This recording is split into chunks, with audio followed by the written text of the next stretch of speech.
With everything going on with COVID-19 or the coronavirus or the pandemic, whatever you want to call it, I've seen a lot of questions about traveling in this type of environment.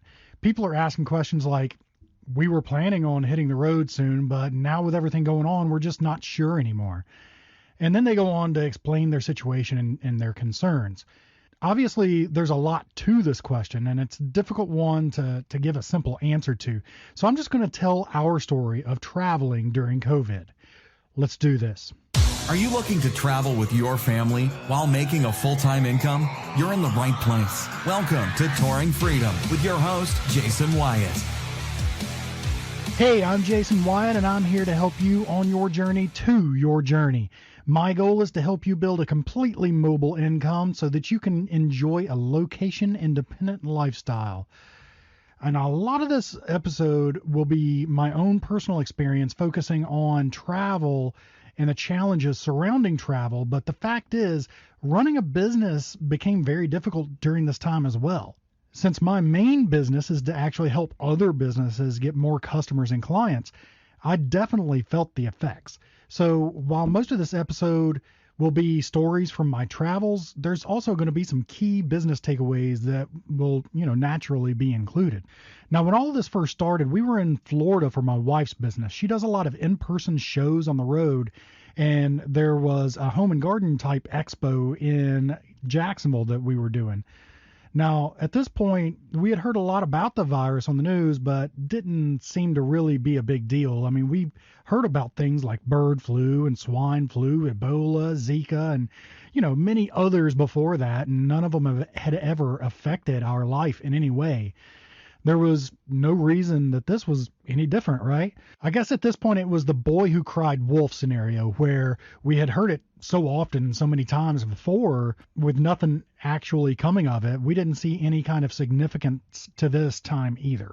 Well, our first indication of how bad things were going to get was when we were preparing to do the show in Jacksonville. We always provide hand sanitizer at our booth.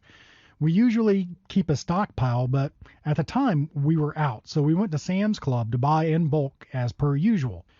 You can probably guess what we found there is a bunch of empty shelves.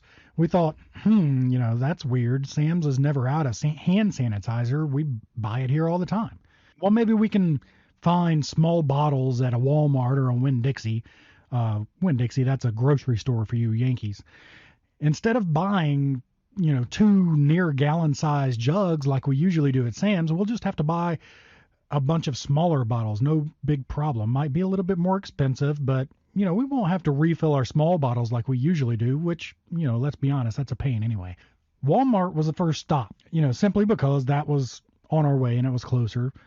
Of course, we were, again, faced with empty shelves. And this is where we started to realize that this might not be a localized thing. It might not be just Sam's Club that just happened to be out of stock. People might actually be scared. But we checked Sam's Club and Walmart, but those type of places are everyone's first stop anyway, right? People don't run out to Winn-Dixie just to buy hand sanitizer. So off we went, headed to Winn-Dixie. We know this is going to be hella expensive and we're going to look crazy because we're going to have to buy so many bottles, but we don't care. We need it. If people are this concerned about the virus, we're going to need hand sanitizer to offer just to ease their concerns. Of course, we were wrong again. Winn-Dixie was out too. At this point, we knew that people were going crazy. We had just gotten into town, so we didn't really know what the local environment was like and how people felt about the virus. But if they had bought out Winn-Dixie of all their hand sanitizer, the overall consensus wasn't good. But that didn't change our reality. We needed hand sanitizer. Like, the more we found out about what the local environment was like and the more people were freaked out, the more we needed the hand sanitizer, If these people were that scared, they're going to want it. But what were we going to do? It didn't seem as though anyone was going to have anything. We were about to give up, and just then I had a brilliant idea, or so I thought. Hand sanitizer should be a simple project. Just mix together a few easy-to-find ingredients, and you have hand sanitizer. Just like the kids making slime or something. So I consulted the trusty old Google machine there, and I searched for hand sanitizer recipe, and yay, I was right. It was easy to make at home, and all we needed was isopropyl alcohol and aloe gel or something like that. So We leave the empty shelves in the soap area where the hand sanitizer should be, and we run over to the pharmacy area where the isopropyl alcohol is, or should I say where it should be. It was gone too. Okay, the recipe says I can use witch hazel, whatever that is. Let's look into that. Oh, it's gone too. And the aloe? Crap. This isn't good. Everything is gone. All the shelves are empty. People are losing their ever-loving minds. Then the biggest realization. If people are this scared, is there anyone going to actually show up at the Home and Garden Show at all? It started to get scary at this point because we knew this was going to directly affect our income. Well, we did the show, and not only was the attendance down, but since our product requires sampling, few people were actually interested in trying it. Fear was obviously everywhere. We came away from that show making a little bit of money, but not near as much as a show like that would usually produce. We left there and went to Georgia for another show. This time, it was an arts and crafts show. This one was outside, so surely people wouldn't be scared to come out, right? So we set up our tent and display on a Friday evening for a Saturday morning show. By the time we left, the whole place was ready for a crowd of people first thing the next morning. Everyone was set up and ready to go. Later that night, it was around 11 or 12, close to midnight, we see a Facebook post saying that the event had been canceled. And that just blew us away. It was unthinkable to cancel an entire show. They hadn't called us. They hadn't emailed us. They hadn't done anything but made a Facebook post. So surely this was like erroneous information, right? So we arrived at the venue the next morning ready to sell. All that we found when we got there was a bunch of vendors packing up and leaving. At this point, we were upset. Losing a show like that isn't a big deal. It was a relatively small show. But they could have at least let us know before we went through all that trouble to set up. They had to have it in their back of their mind that they might be canceling this show if it was canceled just a couple hours later. Oh well, looks like we have the weekend free, right? So we head back down to Florida to hang out with full-time families at Reagans Family Campground. They were having a rally down there that we were sad that we were going to miss because of the show. But now, since the show was canceled, we could make it in at least enough time to get to hang out with everyone. Now, Reagan's Family Campground, if you've never been there, is not just a campground. It's a huge park of family fun. It has a water park, it has a swimming lake with one of those inflatable obstacle course things, and even ATV trails through the woods. When we got there, it still seemed like life is normal. People were concerned, and there were a few people, choosing not to participate in the gatherings due to, maybe their kid had a pre-existing health concern or something. But for the most part, everyone was hanging out and having a good time with friends. Over the course of the next few days is when it started to get really bad. We were hearing on the news that some states were limiting social gatherings at the state government level. We didn't quite understand how bad it was outside the campground until we posted pictures of ourselves hanging out at the water park on Facebook. People lost their minds. It was like people thought that because we were hanging out at a water park, we were surely going to die, right? But within the campground, everyone still seemed to be having a grand old time. Even when we went out in town the few times that we did, everything seemed to be relatively normal. But when we left there, we headed back to Georgia to see some friends. We stayed overnight at a Walmart. Now, since we left Jacksonville a couple of weeks ago, we hadn't seen any type of big city. Maybe a little bit more than 2 weeks. But now we were at a Walmart in a kind of medium-sized city. And this was our first indication that we might be living through the apocalypse or something. I went into that Walmart to grab some meat. I can't remember exactly why. Maybe we were planning a cookout or something, but I was looking for steaks. The entire meat department was empty. And when I say empty, I mean empty. If I wanted meat, I was going to have to settle for tripe or chitlins. I was suddenly a vegetarian. As you're listening to this right now, you probably know what I'm talking about. If you didn't experience it yourself, at least you saw some pictures of similar situations. But to me, right then, in that moment, this was unthinkable, unheard of. I mean, it was shocking, the sight of all of these empty meat coolers. As all of this was going on, we continued to get emails of more and more shows canceling. We had scheduled our travels for this year around my wife's show schedule. We had a show almost every single weekend. We only had 8 weeks off the entire year, and most of that was in January and February. Now, with every day that passed, it seemed more and more likely that we weren't going to be doing any shows at all this year. Now, to her, that was stressful, and she was really getting upset about it. She loves her business. But to me, that was a relief. I hate for my travel schedule to be tied to these shows. I felt like I was finally free. After all, we didn't absolutely need the show income. I had my marketing business and had also set up her business to be able to run online. This wasn't a problem at all for me. So we decided to go to Alabama to start replanning the year ahead. When we got to Alabama, that's when we first heard the phrase of the year, otherwise known as social distancing. It seemed that most everyone in that campground in Alabama was social distancing. That didn't stop us from having gatherings where people played guitar and everyone sang along and, had a good time. We just had to do it at a distance. It wasn't like we were all sitting around a fire. I mean, that was too close a quarters. But at that campground, we had a Facebook Messenger group where we communicated with each other and scheduled things like that. And that proved very useful. We would all just get on there, schedule something, and then designate a large area for a small group of people to get together and meet up. Now, it was around this time when the restaurants and everything started closing down.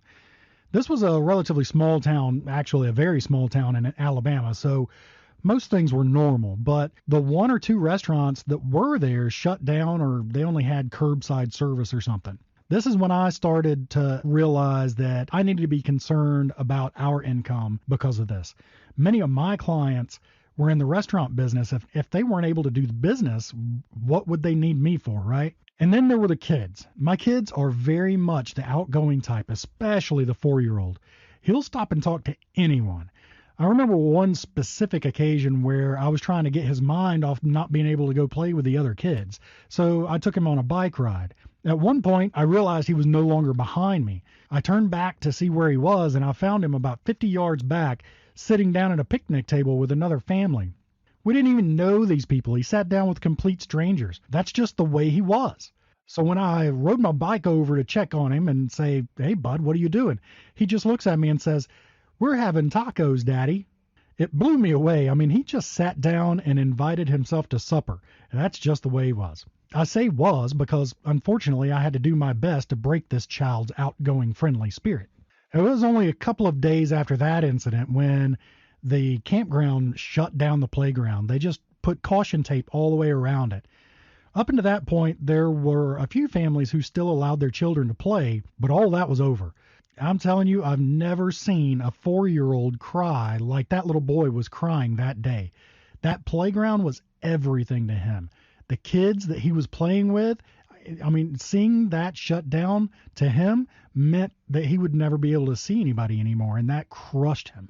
To make it worse, he didn't understand at all why. We tried to explain it to him, but there was no way to make such an outgoing little boy who loved people understand why he could no longer be around people. Every time he tried to do something and we would say no, he'd get upset and ask why. And, it got to the point to where when we responded, "Now you know why can't you do that?" He would give us an exasperated, "Because of the COVID." And, he never did say COVID, right? COVID. It was kind of cute when he said it, but it also heartbreaking. I mean, it was a heartbreaking struggle that we dealt with on a constant basis for months. And after the playground was shut down, it was fairly obvious that life as we knew it was going to be drastically different. Everything seemed to be shutting down. There were a couple of bad storms during that time in Alabama while we were there. It was basically their tornado season, I guess. One of them was bad enough to scare us into getting out, so we decided to head to South Carolina. That's where we ran into our first traveling hiccup due to the virus, I guess. This was a Thousand Trails park, and it was first come, first served. We were told before we got there that they had room for us, but the whole campground was tight. I mean, everything was really tight and not enough room on the streets or anywhere. And there were only a couple of open spots anyway. And, we either had problems getting into it or maneuvering out of it or one of the two. So we instead decided to head north to North Carolina. There was a park up there we wanted to visit, but it didn't open for a couple more days. I believe it was around April 2nd that park opened, if I'm not mistaken. And that meant that we had a few nights to burn before we could check in. And that seemed to be no problem. There were a couple of parks between the two locations that we had discounts to that allowed us to make the trip at a rather leisurely pace. We got to North Carolina right as they opened for the season. There were several other families checking in at the same time, and everyone was looking forward to getting into the new park. Now, this was also a Thousand Trails park, and something interesting happened a day or two after we checked in. The entire Thousand Trails system shut down. No one could check into any of their parks. That posed a unique situation for us since we mainly stay at Thousand Trails parks. It's like once our time here is up, we will really no longer have a place to stay. We were concerned, but luckily Thousand Trails understood the conundrum that we were in, that once we checked out, we could no longer be allowed back into the system. They continued to extend our stay past our scheduled checkout date until a certain shelter-in-place orders were lifted. I think we ended up staying at that campground for about a month and a half, and I have to say, if I had to be stuck somewhere for that long, we couldn't have been stranded in a better place. The playground and the pool were shut down, but they had a really nice putt-putt course, and we had all of our own golf equipment, so that was no problem. We were also on a huge lake, and we were able to get an inflatable kayak. It also got warm enough during our time there that we were able to spend a lot of days out swimming at the beach. And since check-in had been closed, and most of the people who managed to get in the first couple days that it was open, they had long gone. They checked out on time. We spent most of the time with the entire park to ourselves, or at least, it felt that way. There were maybe 4 or so other families in this huge park in the same situation as us, but, it really felt like we were all alone and had the whole place to ourselves. So all in all, it was a great time and a great place to be. We were kind of sad to see it end when it did. Once the system opened back up, we were able to get back out on the road again. Now, it was during this time in North Carolina that the inevitable happened. My clients started dropping like flies. As it turns out, businesses don't have much need in trying to attract more business if their customers aren't allowed to do business with them. Strange, huh? So I knew I needed to pivot. I needed to be of assistance to my clients in this new environment where they were still trying to figure out how to serve their own customers. I decided that what they really needed right now was someone to help. I had to forget that I had lost so much revenue and focus on how much revenue they were losing out on. I focused on generating income for them and put my revenue on the back burner. I formulated a strategy that created communities for their customers so that they could share information between one another about modified hours and services. I hosted contests to generate customer contact lists so that they could communicate directly. And I even held regular business spotlight type videos where I would interview them on live social videos. These services enabled me to serve clients and provide much needed services for free. But they also allowed me to make new contacts, and I ended up landing some new paid clients. And no one knew that I was doing all this stuff from BFE, North Carolina, and no one cared. All they knew is that I was helping them out.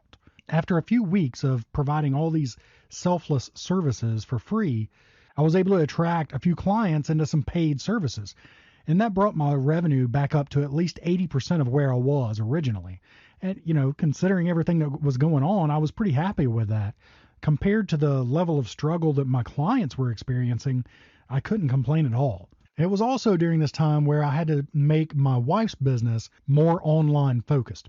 I had already built a website and had a customer list, but the online portion was always secondary to the live shows. But in this new situation where the live portion was non-existent, I had to turn it into a 100% online business. Now, the way this business usually works is that my wife takes care of all the logistics and runs the in-person shows, but naturally it's my job to handle the online marketing portion of it. Now that everything had shifted to online, I'm in a position where I'm working with clients, building communities, doing contests, presenting live video interviews on social media, and ramping up her online presence all at the same time. And meanwhile, she's at the beach laying on a float. I kid. Really. I was glad that we were somewhere where she could take the kids off to have a good time so that I could work in peace. It really worked out well because the kids loved being at the beach swimming and, I had to get some work done. After that, about a month and a half or so in North Carolina, we had to put our rig in the shop, and this really sucked. We had to get some work done. Between the delays in the supply chain that were actually caused by the virus, coupled with the poorly ran service department who didn't know how to order parts, a 2-week job, which is what we were told, was extended into another month and a half of being stuck. Luckily, we had friends we could stay with, so it wasn't that big of a deal, or at least as not as big of a deal as it would have been if we had to stay at a hotel. It did give me a chance to meet in person with some clients and help them with some technical issues, so while we were very upset at the RV shop, we were able to make the most of it. So that brings us all the way to July. The only show that we had had to this point was way back in the first week of March. Everything else had been canceled. And by some odd sequence of unexplainable miracles, we had a show in Tennessee that was not canceled, and we just happened to be getting a rig back out of the shop in just enough time to make it to that show. Well, that's what happens anyway when a woman is itching to do a show and not afraid to threaten someone's life if they're not done with her RV. But that's another story for another time. Well, it was Gatlinburg in mid-July. I just hit town and my throat was dry. Wait a minute. Sorry, wrong song. Anyway, we were able to do the show in Tennessee. It ended up being fairly tiny. This show is usually pretty big, but most vendors had canceled and attendance was way down naturally. I knew I needed to do something to maximize the long-term benefits of this show so that we could turn this small event into a maximum residual revenue. So I threw everything I had at it, every strategy I could think of to get the attendees to sign up on the mailing list, follow us on social media, or any other connection that we could get. We were just doing everything. Good thing, too, we had another tiny show after that, but then ended up not having another show until October. So these strategies of building our audience really paid off. But up till this point, that's really all the trouble we've had. It's now the beginning of October, and we've had no issues. We've ended up visiting Kentucky and Indiana, Ohio, New York, Pennsylvania, and there's no real issues getting reservations at any campgrounds or any other activity we wanted to do. We've visited museums, gone on tours, and even drove up to see Niagara Falls and rode the Maid of the Mist with no real issues on anything. I would even say that at this point, most things are near normal, with the exception of wearing masks and, some dining rooms not being open or whatever. There are very few differences between now and before. We've been able to go where we wanted to go and do what we wanted to do. One thing I did learn is that the Amish are basically going about their lives as if nothing is going on. I kind of envy that lifestyle.